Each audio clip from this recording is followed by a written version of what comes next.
The interrogation begin. Jahde, can you please tell us what your name is, what RTO you trained with, and when you fellowed? Can I think about that for a second? When did I fellow? It's 2019 now, isn't it? Okay. Yes. A true father. I think I fellowed in 2017. My name is Jahde Dennis, and I did my training with Northern Territory General Practice and Education, and I fellowed in 2017 with ACRM and RACGP. Oh, that's right, you're a Julie. Advisor? Right.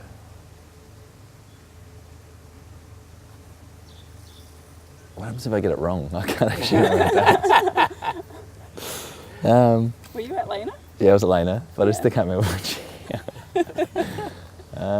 Okay, so 2017 came back, so it must have been 2000. Let's go with 2016. Yeah, you don't have to say does it the matter if I get exact it wrong? dates. That's Okay. okay. Just say like I was out So in East Arnhem Land. fire that question at me again and I'll give it a shot. Okay. What placements did you complete when you had a remote supervisor? And you said something about times as well, didn't you? Yeah. Oh, you didn't? No. Okay. So I worked with Lanapoi Homelands Aboriginal Corporation under the banner of Lanapoi Health, and they're based out in Eastern Arnhem Land, and that services the homelands around the Gove Peninsula. I'm umming a lot. That's okay, edit that. So Lanapoi roughly encompasses about 30 different communities or homelands, and has a catchment of about 1,000 individuals, plus 300 visitors as well.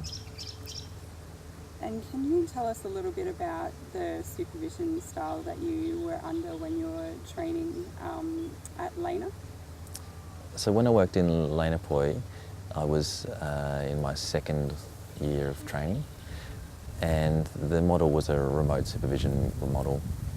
So as a GP registrar, I would go out to the communities with either a nurse or another doctor, but a lot of the time it was with a nurse.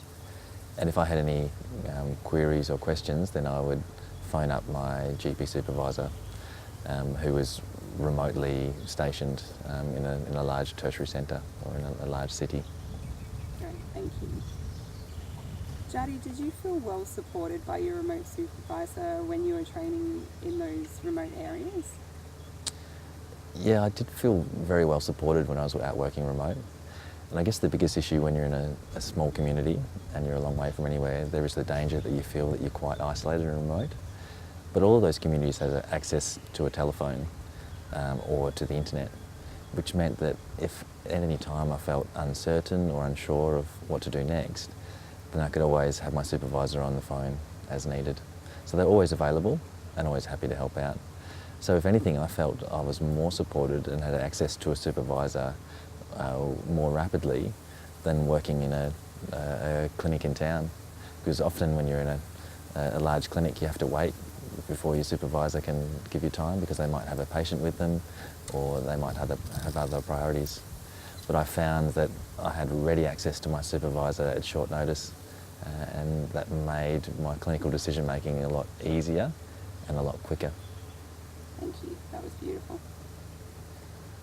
Jahde, it must be hard to convey to your remote supervisor how somebody's stomach feels when you're examining them, or how a child's ear canal looks when you're, having a look in there. What were some of the innovative approaches and technologies that you used to communicate with your remotely based supervisor? So it can be quite difficult to convey the messages of the clinical pictures you're seeing to your remote supervisor, in particularly if you're trying to explain an abdominal finding or what the inside of an ear canal or an oral cavity looks like. And so we have quite a few innovative approaches to help deal with that. So one of them is using video, and that can either be via VoIP, so you can use Skype or other similar algorithms. We also took a lot of photos and still catches of things like ear canals and oral cavities, and then we could upload them online so the supervisor could have a look at them. So some of the video was real time, and some of it was video that we uploaded, or still shots that we uploaded and processed once we were back in the main hub of Lanapoi. And it depended really on the acuity of the issues. If there are acute issues that needed immediate attention, then we'd attempt to do live time video. But if there are more subacute issues where we just needed a more experienced opinion or a second set of eyes, we'd often take those photos and videos home and survey them from the Lanapoi headquarters with the remote supervisor. Thank you. When you did send those, you know, the photos or the videos through, whether it was in real time or, you know, after you'd seen the patient, what would the remote supervisor do to support you through that training and that learning process when they got those assets? So once we had sent the footage or the still shots through to our supervisor, they would have a look at them as quickly as possible to reduce the time lag. If it was a more complex issue, then often the remote supervisor would use PowerPoint or Paint, and they'd actually paint on the pictures, put diagrams and arrows to show us what we were looking at. And also they would seek clarification. So if the image quality wasn't good enough or they needed a different angle, we'd often discuss that and we could send further footage. So I found that having the supervisor looking at the image and talking through the image with me was quite helpful. And then we could often clarify any misunderstandings or any differences of opinion. I found that quite a valuable tool. And it's something that's quite innovative. I mean, when you're trying to describe something to someone in the room with you, they may have to redo the examination again or have a look again. But when you're looking at the same image in front of you, it often makes the process a lot easier. Great, thank you. I hope I'm not talking too much waffle. No. Honestly, it's much better that we have more content to, so honestly, go with it. I'm the Right, one that does the editing. You just provide the images, do you? Yeah. I I have to select the grabs, and then we pass it on to somebody that does the post-production, and they do the kind of techie editing, like chopping bits out here. But yeah, I get to watch, you know, through the whole interview about 10 Right. times and get the bits that I want. Apologies in advance. Don't. Do I need to change anything? The only thing I might say is because the sun is starting to move up, I'm Yep. starting to get a little bit of highlights on your forehead. So if you just go back a little bit, yep, just shuffle yourself back. Maybe not so much, yeah, exactly, more, There? yeah. Sorry, come back ever so slightly. I'm gonna, back to where you were, sorry. See you there. And then if you directly that way, so the same positioning, so am I framing the same? Yeah, that's good. Yep, that's good. I just want continuity as well, so that's great. Okay. Cool. All right, everybody ready? Yep. Jahde, can you tell us a little bit about how the training experience is different for trainee GPs under remote supervision when compared to more mainstream approaches to supervision, where the supervisor would be, you know, in the next room in the same clinic in person? So the remote supervision model of training is a little different to the mainstream model. And obviously some of that is logistics, but also some of that is taking advantage of different opportunities you have. Because your supervisor is more readily available and may not have another patient load, it means that you can pencil aside time for formalised teaching. So we would take an allotted period of time on 1 or 2 occasions a week where we'd sit down and do some formal teaching. But then we'd also take advantage of any cases that we've had and would use them to do some informal on-the-job training as well. So that would often be as part of a case presentation.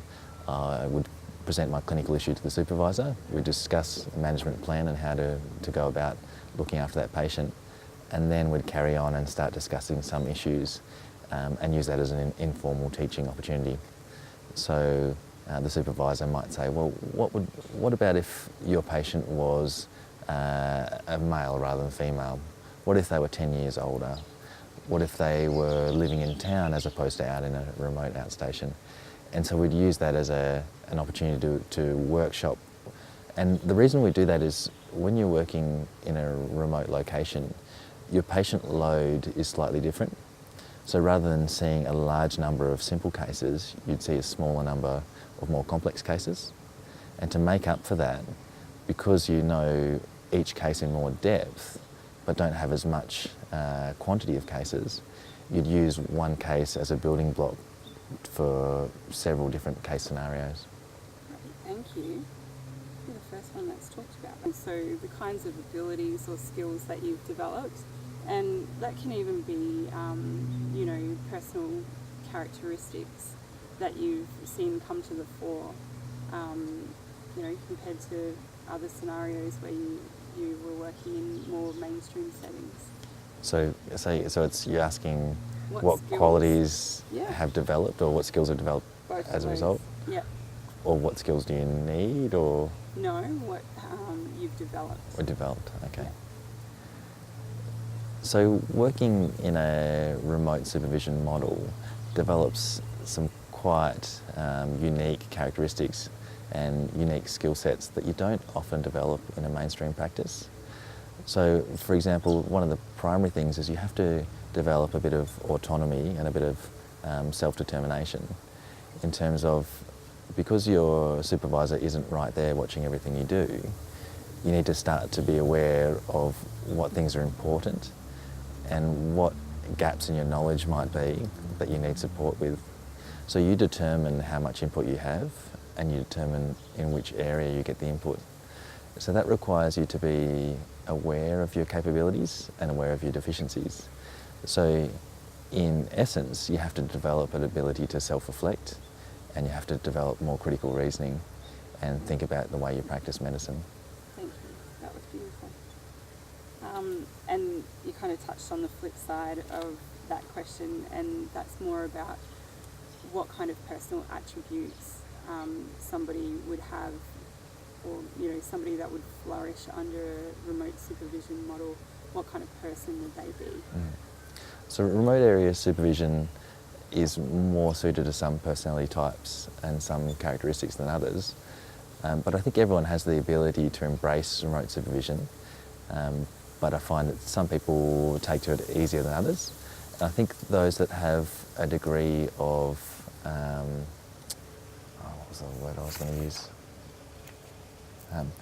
Those that are more self-directed and have the ability to take control of their learning tend to flourish.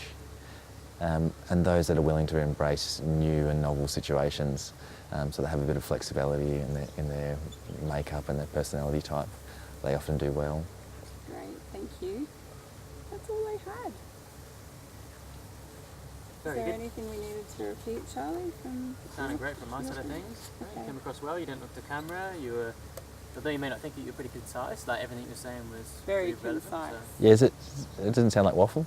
No. Because we're like politicians in many ways, doctors. We often make stuff that sounds really nice, and you go out there and go, oh, that was really good. And then 5 minutes later you go, what did they say to me again? I just had this overwhelming feeling of being nurtured. No, I think No. you did really well. You did pretty Thank you.